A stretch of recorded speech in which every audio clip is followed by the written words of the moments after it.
Well, hello again, football fans. Here we are back in WGFP headquarters. Hope you enjoyed the road updates from last weekend, where everyone was traveling for Thanksgiving, and where we learned that Thanksgiving doesn't always get to be happy, but you can still have plenty of things for which we can all be very thankful. And I think we all got a lesson in that one last week. But there was also some football played, and let's get straight into it. It was rivalry week, and there were some fun ones, including the Crumble in Columbus. Poor Buckeyes. They'd had a couple of struggle wins, but Michigan came in ready for bear and really took them down hard, much like the Tigers and the Tar Heels.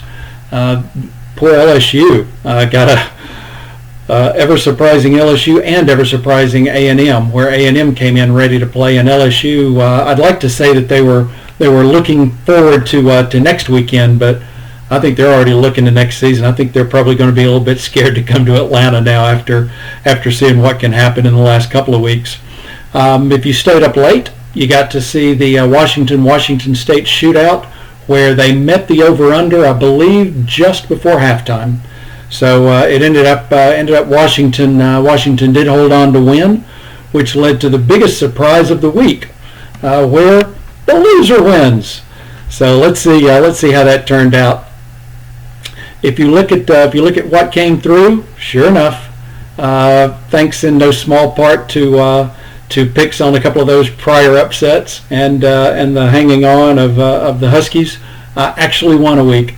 Followed by Lewis, Matt, and Nancy, all of which were very smart on some of those upsets or keeping the favorites very much on the low side. I think that paid off for everyone.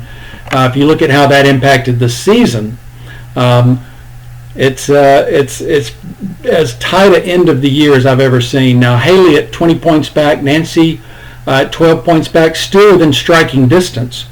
But it's a virtual three-way tie, with Matt only 3 points back, and Andy and Lowell, after 13 hard-fought weeks, are tied at the top. So it makes for a lot of excitement coming into this week.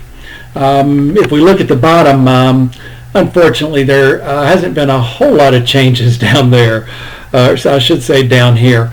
Thanks to a pretty horrible week, Luke got to get back on the board for this week. But really, it comes down with Abby and Rick being pretty far out. I'm not going to say I've got it locked up. You never know. If it's a big surprise week, anything could happen. But I think you're definitely going to see me back on the sound stage next fall. But we've got here in the final week, we've got some great conference title games coming up. In those conference title games, 4 of the 5 have direct playoff implications. So there'll be a lot on the line this year, more so than I think there have been the last few years, including the Pac-12 game. USC-Utah will actually be early. That's on Friday night at 8 p.m. So you've got to get your picks in a little bit early this week. Not quite as early as last week, but you got to get them in by Friday before game time. So I'll try to remember to send a reminder. If I don't, remind yourself. Get them in before game time on Friday night. This will be the first year in a while that when it comes to title games, both Ohio State and Alabama are watching it at home, with really at best a long shot of being able to go of either team going to the playoffs this year. So it'll give everybody a chance to root on their favorite teams and not even get to hate on their favorite hated teams.